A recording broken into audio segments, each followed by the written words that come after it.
Welcome students, I am Aftab and welcome you channel Alam classes 99। एक बात कहना चाहूँगा कि अगर जो भी इस चैनल पर नए हैं तो प्लीज़ सब्सक्राइब करें, बेल आइकन ज़रूर दबाएं। इसलिए क्योंकि इसी चैनल पर आपको फिज़िक्स के सारे 1 बाय 1 टॉपिक्स मिलेंगे, सीरीज़ बाय सीरीज़ टॉपिक मिलेंगे। पिछले वीडियो में हम लोगों ने देखा था प्रावैद्युतांक और विद्युतशीलता के बारे में, और उसका डेरिवेशन भी सीखा था, और फार्मूला क्या आया था, क्या मान होता है, क्या मात्रक होता है, कितना किसका वैल्यू होता है, सारी चीज़ें हम लोग उसमें डिस्कस की थी। आज हम लोग निरंतर आवेश वितरण सीखेंगे, कंटिन्यूअस चार्ज डिस्ट्रीब्यूशन, और इस टॉपिक में हमारा रेखीय आवेश घनत्व आएगा, पृष्ठीय आवेश घनत्व आएगा और आयतन आवेश घनत्व आएगा। इस वीडियो में हम लोग 3 टॉपिक्स के बारे में स्पेशली और बिल्कुल अच्छे से डिस्कस करेंगे, और आपको याद भी हो जाएगा उम्मीद करता हूँ मैं। आइए तो सारी चीज़ों का मैं कॉन्सेप्ट बताता हूँ और ध्यान से सुनिएगा। कॉन्सेप्ट क्या है ये निरंतर आवेश। अभी तक जब आप वीडियो को शुरू कर रहे हैं तो आपको किसी भी चीज़ के बारे में पता नहीं चल रहा होगा कि ये क्या चीज़ होता है, लेकिन वीडियो के लास्ट में मैं उम्मीद करता हूं और पूरा भरोसा है कि आपको सारे चीज़ें क्लियर हो जाएंगी अगर शुरू से अंत तक वीडियो को देखते हैं तो चलिए स्टार्ट करते हैं। निरंतर आवेश वितरण। निरंतर का मतलब होता है कंटिन्यूअस, लगातार। आवेश हमने सीखा है, जब भी किसी पदार्थ से इलेक्ट्रॉन निकल जाता है या इलेक्ट्रॉन एक्स्ट्रा आ जाता है तो उस पर एक आवेश उत्पन्न हो जाता है। और क्यों हो जाता है हमने ये भी सीखा था। जब भी किसी पदार्थ से इलेक्ट्रॉन निकल जाता है, चूँकि पदार्थ में इलेक्ट्रॉन और प्रोटॉन की संख्या समान होती है, और इलेक्ट्रॉन निकल जाता है तो उस पर प्रोटॉन हावी हो जाता है, और वैसे में हम लोग बोलते हैं कि ये पॉजिटिव चार्ज हो गया, यानी धन आवेशित हो गया।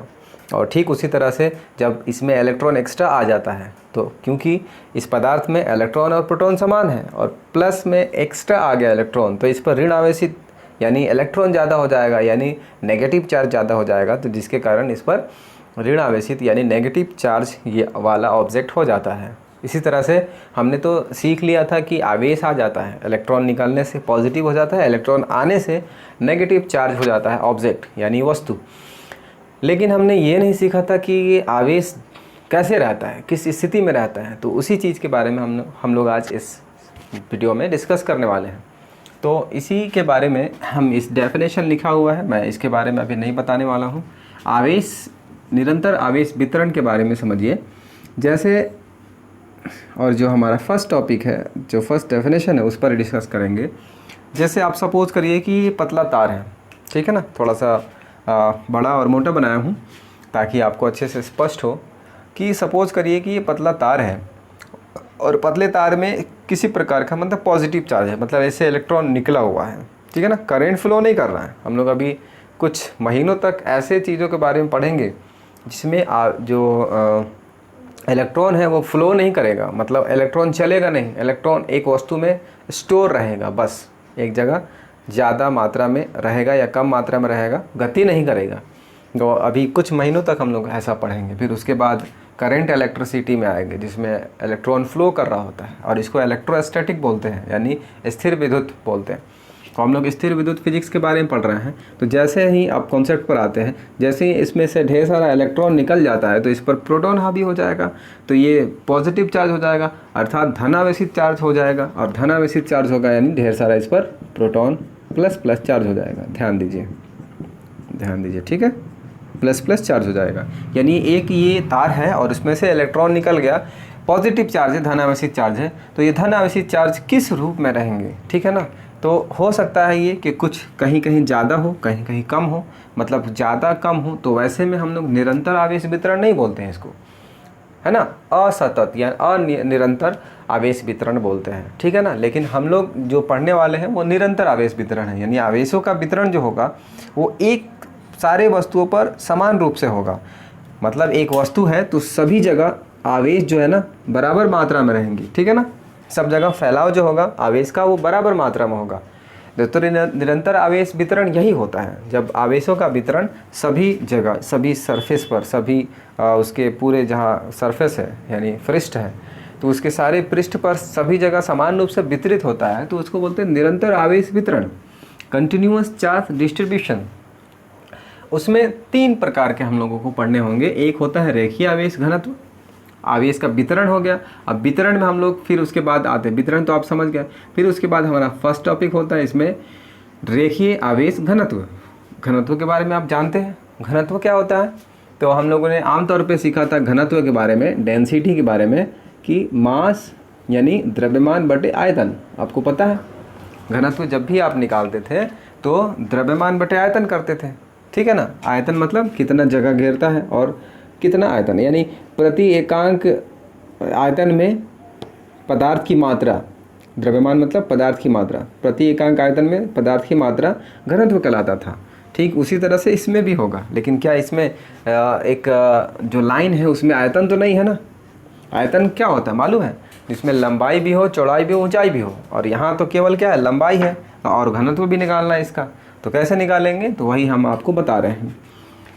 ये परिभाषा लिखा है भैया, ये इसको याद करने की ज़रूरत नहीं है। और मैं हमेशा वीडियो में एक ही बात बोलता आ रहा हूँ कि किसी भी परिभाषा को मैं याद नहीं करवाऊँगा और ना ही रटवाऊँगा। आपको कुछ फार्मूला दूंगा छोटा सा, और उसके थ्रू आपको डेफिनेशन याद हो जाएगा अपने आप। तो आप देखें, ये है एक तार, तार में हो गया निरंतर आवेश वितरण, और हमको निकालना है रेखीय आवेश घनत्व। रेखीय मतलब लाइन, रेखा। तो रेखा तार हो गया। फिजिक्स में पढ़ रहे हैं, इलेक्ट्रिसिटी पढ़ रहे हैं, तो हम लोग तार की बात करेंगे। तो रेखीय मतलब एक ऐसा चालक जो पतला हो, लंबाई हो, जिसकी चौड़ाई नहीं हो और ऊंचाई नहीं हो, यानी तार की बात कर रहे हैं। या इसमें आप लंबे तार ले सकते हैं या वृत्तीय तार हो सकता है। वृत्तीय तार मतलब समझ रहे हैं इस तरह से, तो ये भी तो एक लंबाई ही केवल कवर कर रहा है ना, तो लंबाई कवर कर रहा है वृत्तीय तार, है ना, कॉइल टाइप से। तो इस तरह से आपका है, हम केवल इस पर डिस्कस करेंगे। तो घनत्व का मतलब क्या होगा, यहाँ पास देखिएगा, घनत्व इसमें रेखीय आवेश घनत्व को हम लोग यहाँ पास लेमडा से सूचित करेंगे। किससे, लेमडा से सूचित करेंगे। लेमडा का ये 11th क्लास में आप लोगों ने देखा होगा, लेमडा का जो सिंबल है ये होता है, ठीक है। और लेमडा बराबर रेखीय आवेश घनत्व बराबर लिखेंगे प्रति एकांक लंबाई में, वहाँ आयतन था, ओरिजिनल फार्मूला आयतन था, यहाँ क्या है, लंबाई है, तो केवल लंबाई लिखेंगे, आयतन तो है नहीं इसके पास। तो प्रति एकांक लंबाई में क्या है, द्रव्यमान नहीं, आवेश है। यहाँ आवेश की मात्रा, आवेश की मात्रा को क्या लिखते हैं, सॉरी क्यू लिखते हैं। क्या लिखते हैं, क्यू लिखते हैं। प्रति एकांक लंबाई में आवेश की मात्रा को रेखीय आवेश घनत्व कहा जाता है। बहुत ही सिंपल डेफिनेशन है। आयतन तो नहीं है, क्षेत्रफल नहीं है, लंबाई है केवल, तो प्रति एकांक लंबाई में आवेश की मात्रा को रेखीय आवेश घनत्व कहा जाता है। और रेखीय आवेश घनत्व आपको अगर इसका मात्रक सीखना है तो मात्रक यानी यूनिट, देखिए मात्रक क्या हो जाएगा, ऐसा ही मात्रक यानी यूनिट, तो क्या हो जाएगा, रेखीय आवेश घनत्व का मात्रक क्यू, क्यू मतलब कूलाम, और लंबाई को किस में मापेंगे भाई, मीटर में मापेंगे, है ना। तो कूलाम पर मीटर, आपको आप इस तरह से भी लिख सकते हैं इसको, जब ये ऊपर जाएगा तो -1 हो जाएगा, तो कूलाम पर मीटर, मीटर इनवर्स, राइट। तो इस तरह से हम लोगों ने रेखीय आवेश घनत्व के बारे में सीखा। जैसा कि मैं आपको डेफिनेशन है तो डेफिनेशन बता दूं, जैसा कि हमने डेफिनेशन लिखा हुआ है, देखिएगा ध्यान से, बस यही चीज़ यहाँ लिख दिया हूँ। जब आवेश का वितरण एक सरल रेखीय चालक पर होता है, सरल रेखीय चालक पर यानी सीधा तार पर होता है, तो अब तार कैसा हो सकता है, ऐसा हो, तो चालक के प्रति एकांक लंबाई में, प्रति बटे में जब भी आ जाता है कोई चीज़ तो उसको प्रति बोलते हैं। तो चालक के प्रति एकांक लंबाई में उपस्थित आवेश की मात्रा, उपस्थित आवेश की मात्रा, देखिए नीचे आ गया, तो प्रति एकांक लंबाई में उपस्थित आवेश की मात्रा को रेखीय आवेश घनत्व कहा जाता है। कितना इजी है, फिर से आप मेरे साथ एक बार रिपीट कर लीजिए। रेखीय आवेश घनत्व क्या होता है, तो बस दिमाग में बस एक चीज़ रखिए याद, lambda is equal Q/L, lambda बराबर आवेश की मात्रा बटे लंबाई। डेफिनेशन लिखना है तो किसी भी लंबे तार में या सीधी सरल रेखीय तार में प्रति एकांक लंबाई, सरल रेखीय तार के प्रति एकांक लंबाई में उपस्थित आवेश की मात्रा को रेखीय आवेश घनत्व कहा जाता है। अगर मात्रक पूछे तो बस ध्यान रखिए, अच्छा ऊपर क्यू है तो कूलाम हो जाएगा, नीचे लंबाई है तो लंबाई को मीटर में मापते हैं तो कूलाम पर मीटर हो जाएगा। अगर इसको इन्वर्स में लिखना चाहते हैं तो कूलाम पर मीटर इन्वर्स हो जाएगा। इसको थोड़ा नोट कर लीजिए आप, मैं थोड़ी सी हट जाता हूँ। स्टूडेंट्स, अब हम लोग पृष्ठीय आवेश घनत्व मतलब सरफेस चार्ज डेंसिटी के बारे में पढ़ेंगे। परिभाषा लिखा हुआ आपके बोर्ड पर, तो परिभाषा में कुछ ज़्यादा अंतर नहीं है। अंतर बस इतना है कि वहाँ क्या लिखा था, सरल रेखीय चालक पर और यहाँ पृष्ठ पर। ठीक है, तो जब आवेश का वितरण चालक के पृष्ठ पर होता है, क्यों पृष्ठ पर होता है भाई? क्योंकि हम लोग पृष्ठीय आवेश घनत्व पढ़ते हैं। डेफिनेशन आता हूँ, फिर पहले आप कॉन्सेप्ट समझिए, उसके बाद डेफिनेशन समझते हैं। पृष्ठ मतलब एक सरफेस, और इस तरह से एक सरफेस हो सकता है ये, जैसे एक प्लेट हो और प्लेट पर ढेर सारा चार्ज है, मतलब समान रूप से सब जगह वितरित है। आवेश की मात्रा जो है वो समान रूप से वितरित है। अब बोलेंगे ये प्लस कैसे आ रहा है, तो प्लस कैसे आ रहा है हमने बता दिया है। इलेक्ट्रॉन निकला होगा इसमें से ढेर सारा, तो इस पर समान रूप से सभी जगह पृष्ठ पर पॉजिटिव पॉजिटिव चार्ज हो गया। अब इसका क्षेत्रफल हम लोग क्या मानेंगे, तो इसका क्षेत्रफल मानेंगे s। आवेश की मात्रा क्या है, q है। इस पर जो घनत्व होगा उसको हम लोग सिग्मा से सूचित करेंगे। तो प्लेट पर जो घनत्व होता है, अर्थात पृष्ठीय आवेश घनत्व जो होता है, उसको सिग्मा से सूचित करते हैं। किससे? सिग्मा से। सिग्मा कैसे बनाते हैं, तो सिग्मा हम बनाते हैं ऐसे, एक बिल्कुल एक टकला और उस पर केवल एक बाल, ठीक है ना, तो बन गया सिग्मा, है ना।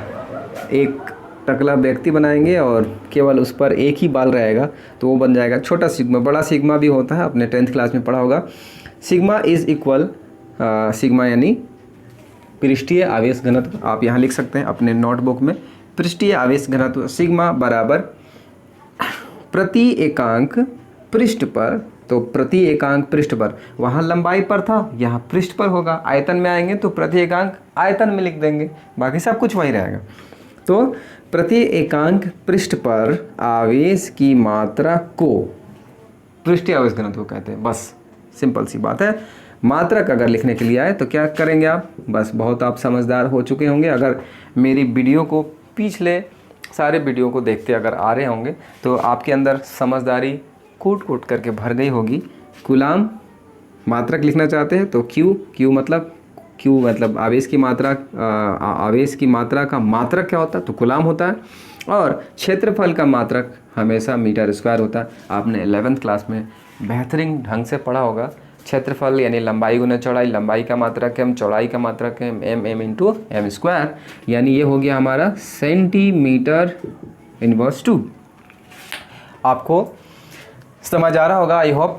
तो बस इसी को डिफाइन कर देते हैं। और डिफाइन क्या है, बस जब आवेश का वितरण चालक के पृष्ठ पर होता है तो प्रति एकांक पृष्ठ पर आवेश की मात्रा को पृष्ठीय आवेश घनत्व कहते हैं। बस जब आवेश का वितरण पृष्ठ पर होता है तो प्रति एकांक क्षेत्रफल पर, आप बोल सकते हैं क्योंकि पृष्ठ पर का क्षेत्रफल होता है, तो प्रति एकांक क्षेत्रफल पर, अब देखिए यहाँ लिखा ना, प्रति एकांक क्षेत्रफल में यहाँ पर उपस्थित आवेश की मात्रा को पृष्ठीय आवेश घनत्व कहते हैं। ठीक है ना। अब मैं आपको बताने वाला हूँ आयतन आवेश घनत्व। उम्मीद है कि आपको समझ में आ गया होगा। अगर नहीं तो प्लीज़ हमें कमेंट करें और सारी चीज़ों को लिखें कि सर ये समझ में नहीं आया, तो आपको फिर से समझाने की कोशिश की जाएगी। अब हम लोग सीखेंगे आयतन आवेश घनत्व। आयतन जानते क्या होता है, जिसमें लंबाई है ना। तो आयतन आवेश घनत्व यानी volume charge density. Volume charge density, आयतन आवेश घनत्व क्या होता है, जब आवेश का वितरण चालक के आयतन पर हो तो चालक के प्रति एकांक आयतन में उपस्थित आवेश की मात्रा को आयतन आवेश घनत्व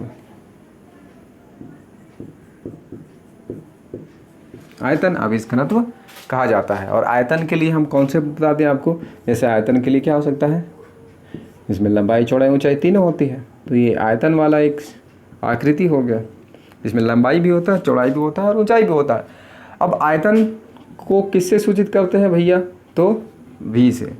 और इस पर आवेश की मात्रा आपको पता हो चुका है, q से। और इसको आयतन आवेश घनत्व को हम लोग रो से सूचित करेंगे, रो से। रो कैसे बनता है, p की तरह, है ना। बिल्कुल P की तरह बनता है। और रो बराबर बस नीचे आयतन ले लेना है और आवेश की मात्रा। अब जब आवेश का वितरण एक आयतन में हो, आयतन पर हो, तो प्रति एकांक आयतन में उपस्थित आवेश की मात्रा को आयतन आवेश घनत्व कहते हैं। और इसका मात्रक लिख लीजिए। तो बस इसी में क्या कर लेंगे, लंबाई गुने चौड़ाई गुने ऊंचाई, लंबाई गुने चौड़ाई गुने ऊंचाई। आयतन में लंबाई चौड़ाई ऊंचाई होता है, दोनों होता है, सॉरी तीनों होता है। तो इसमें आपको 3 मीटर का इस्तेमाल करना होगा, यानी मीटर क्यूब हो जाएगा। और यहाँ सेंटीमीटर क्यूब इनवर्स हो जाएगा। ठीक है, तो ये हो गया आयतन आवेश घनत्व। तो इन चीज़ों के बारे में अच्छे से जानना होगा। आपको इसलिए बताया गया है कि ये जो सारे जो फॉर्मूले आ रहे हैं, एक हुआ लेम्डा बराबर Q/L, एक हुआ पृष्ठ आवेश घनत्व सिग्मा बराबर Q/S, और एक आयतन घनत्व आयतन आवेश घनत्व जिसको हम लोग रॉ से सूचित कर रहे हैं, जिसका आंसर आया Q/V। और इसका मात्रक सभी को याद रखना है, क्योंकि आने वाले डेरिवेशन में इट इज़ वेरी हेल्पफुल। ठीक है ना, बहुत ही हेल्प करेगा ये हमारे आने वाले डेरिवेशन में। और बड़े बड़े डेरिवेशन हैं, तो डेरिवेशन में छोटे छोटे चीज़ें जो आएंगी तो आपको कन्फ्यूज़न क्रिएट नहीं होगा। ऑब्जेक्टिव क्वेश्चंस भी बनते हैं इससे। तो इसी तरह से अच्छे से कॉन्सेप्ट समझिए और मन लगा कर पढ़िए। तो फिर अगले वीडियो में मिलते हैं, तब तक के लिए धन्यवाद। Please subscribe my channel and like share. Thank you so much.